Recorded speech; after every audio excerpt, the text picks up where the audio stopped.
vemos que se está realmente incumpliendo, se está dejando de lado el principio de subordinación que debe haber en la relación laboral, el cual se ve disminuido porque el jefe, si es el caso, ya no le puede dar las órdenes necesarias ni sancionar disciplinariamente porque se trata de su trabajador al mismo tiempo y de su conviviente.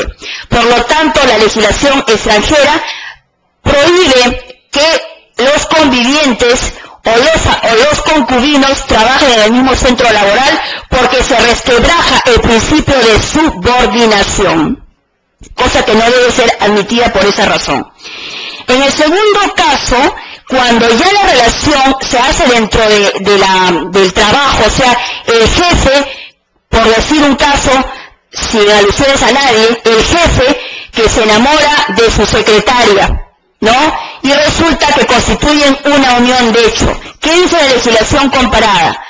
Que esto hay que analizarlo con bastante cuidado cuando se hable de una causal de despido, porque la causal de despido deberá ser justa, porque también podría ser provocada por una situación de venganza de un asunto personal que se lleve al trabajo, y analizar también si en esta relación hay lo que modernamente se conoce como el acoso sexual, porque esta seducción del jefe, de repente ella por mantener el trabajo ha accedido a tener esta relación, este amor uxorio, y en el fondo se trata de un acoso sexual que debe ser también regulado por la ley. Adelante.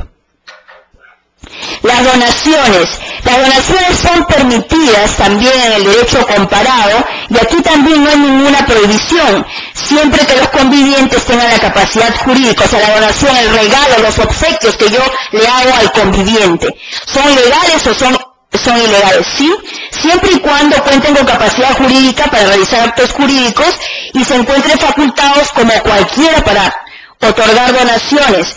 Es decir, por ejemplo, la persona tendrá que cumplir las normas sucesorias para otorgar donaciones, no va a poder donar más del tercio, por ejemplo, de libre disposición. Veamos el tema de sucesiones.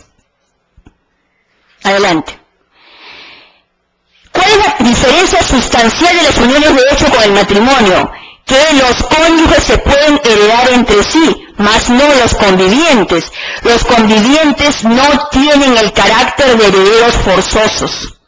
Sin embargo, en la doctrina se habla de 3 situaciones en donde ellos pueden ser herederos. Lógicamente, cuando el conviviente sea un testador y entonces aplique el tercio de libre disposición sobre sus bienes, o cuando el conviviente testador no tiene cónyuge supérstite, no tiene quien le herede, puede heredar su conviviente como heredero hasta la mitad de los bienes del testador, que son de libre disposición. El conviviente que no tiene parientes, que no tiene nada, ese puede también heredar por testamento inclusive la totalidad de los bienes del conviviente supérstite.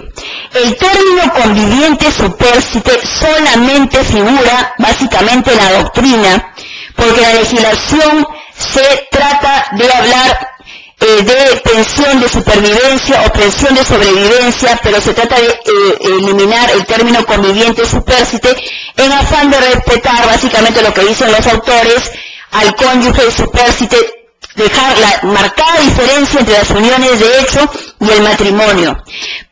Adelante.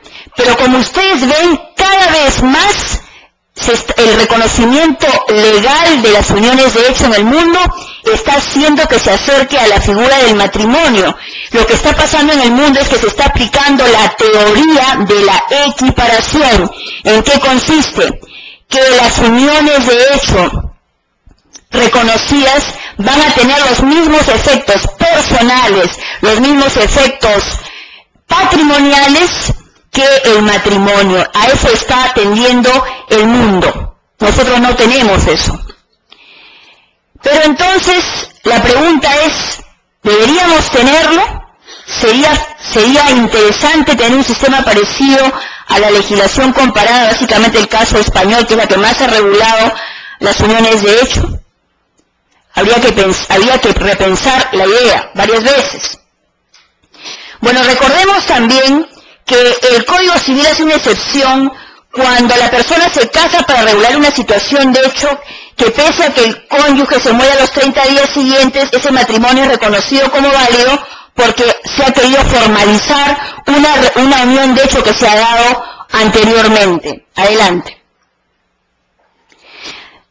En el mundo también se regula mucho el tema de la vivienda en las uniones de hecho. Yo veo que nosotros tenemos una falencia legislativa en varios aspectos. Cuando se resuelve un problema de separación, divorcio o nulidad, o también un tema relativo a uniones de hecho, por ejemplo en el derecho español, primero se analiza la situación de los hijos.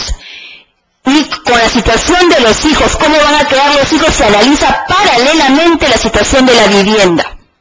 En el Perú no tenemos absolutamente nada sobre el tema de la vivienda, ni siquiera para los cónyuges divorciados, porque han anulado su matrimonio de una manera expresa. ¿Qué quiere decir? Que, por ejemplo, si la pareja que vivió en Mori Uxorio tuvo un contrato de arrendamiento sobre la vivienda y el titular del contrato fue el conviviente que abandonó a esta conviviente que la dejó en la casa, ¿qué ocurre con ese contrato de arrendamiento? Se resuelve de acuerdo a nuestra ley civil. ¿Y qué le pasa al conviviente que está en esa casa? Se tiene que retirar, salvo que el que se fue promueva una cesión del arrendamiento. Pero ustedes se imaginan que cuando la gente se va de una manera, se van generalmente peleándose, se van en conflicto. Entonces ustedes creen que la otra parte va a hacer ese trámite para dejar a la otra parte bien ubicada. Generalmente se va y se fue. ¿No? Y no ocurre nada y la persona se queda desprotegida, ¿no?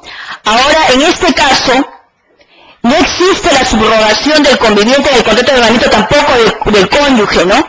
No se habla del tema de la vivienda. Pero ¿qué pasa si el arrendatario fallece? ¿Qué nos dice nuestro Código Civil? Les da solamente facultad a los hijos que usan el bien podrán continuar con el arrendamiento. Esto no se aplica extensivamente al conviviente. Si no desean continuar, tienen 90 días de la muerte del arrendatario para comunicarlo. Entonces, como ustedes saben, los miembros de una unión de hecho no son considerados herederos, no son considerados en materia de sucesiones y que en el Perú no se ha regulado en absoluto la constitución y desarrollo de las uniones de hecho, solamente la extinción. Yo en este libro estoy presentando una propuesta, que no es el momento de traerla, regulando los efectos personales y patrimoniales del Servinacul, porque considero que el Servinacul en la etapa concubinaria permanente es un matrimonio natural. Y además estoy también proponiendo para que a nivel nacional se dé un registro de uniones de hecho que pueda servir como medio probatorio para el proceso de reconocimiento de unión. De hecho, no estoy proponiendo el registro administrativo para el reconocimiento administrativo, sino para tener básicamente un medio probatorio idóneo.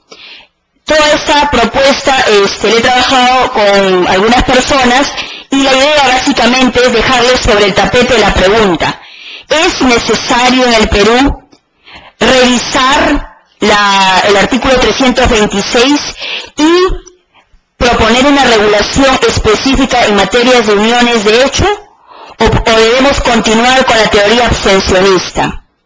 Es una pregunta que les dejo a ustedes, que yo en lo personal pienso que deberíamos tener una regulación especial en estos tiempos, que es muy necesario, no solo para promover el matrimonio, sino para resolverle el tema a aquella persona que es abandonada por su conviviente. Y el tema fundamentalmente es proteger al que se encuentra en estado de indefensión, que es el conviviente abandonado por aquel que no tuvo consideración ninguna. Muchísimas gracias.